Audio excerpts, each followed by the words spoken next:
I never imagined I'd speak out about something this deeply personal. But when the person you trust most strips you of your dignity, not in silence, but as entertainment for a crowd, it changes who you are. Her name was Leah. We met through some shared friends about 4 years ago. She had this magnetic energy, impossible to ignore, loud in ways that disrupted quiet moments. But somehow, that energy drew me in. She dominated every space she stepped into, while I stayed more grounded, quiet, stable, reserved. I'm not someone who chases attention. I keep my head down, work hard, and keep my private life just that, private. But Leah thrived in the spotlight. She basked in being seen, being admired.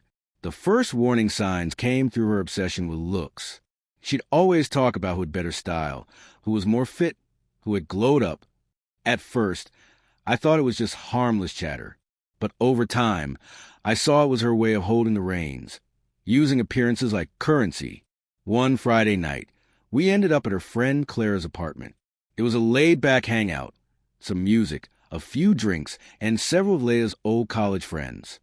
I recognized a couple of them, but only vaguely. We gathered in a loose circle, playing one of those party games that started off innocent but gradually pushed boundaries. Eventually, the questions veered into more daring territory, a looser version of truth or dare. Clara threw out a prompt. If you could change one thing about your partner, what would it be? Leah didn't skip a beat. She took a sip of her wine, grinned, and said, Honestly, I wouldn't mind if he was better equipped. You know what I mean. She laughed, like she had just dropped a clever joke. I sat there frozen. The room buzzed with uncomfortable laughter. Some people looked away. Others stared, unsure what to do. I kept still, silently begging that I'd misheard her. But then she leaned closer, still smiling, and added, I mean, he tries, bless him, but it's like showing up to a sword fight with a twig. That hit me like a punch. I didn't react. Not then. I forced a tight smile, brushed it off, but something inside me fractured. It wasn't just the words, it was how she delivered them. Like I was just a prop in her act, something to mock for applause. The days that followed were a blur of restraint. I stopped initiating conversations, quit making plans. Leah noticed a shift and confronted me. Why are you being so distant? She snapped one day. It was just a joke. You're being too sensitive. But I wasn't shutting down. I was preparing to rebuild. While she laughed with her friends, I was making quiet moves. I started going to the gym again, not for her, but for me. I accepted a job offer in a new city and kept it to myself. I reached out to old friends, started therapy, and slowly began piecing myself back together. Stronger, clearer. Oh, then came the turning point. 2 months later, I showed up at an engagement party, a mutual friend celebration.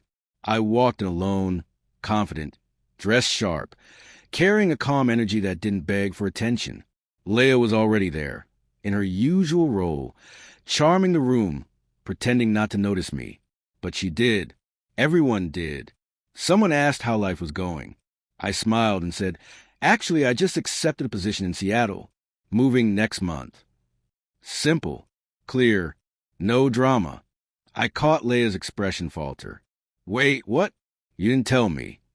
I met her eyes and said evenly, Figured you were too busy making jokes at my expense to have a real conversation. The room fell silent. Then I turned and left, not with anger, not with spite, just with certainty. It was done. That night, she texted me, then called 3 times, even left a voicemail, her voice shaking. I didn't respond, not to hurt her, but because there was nothing left to say.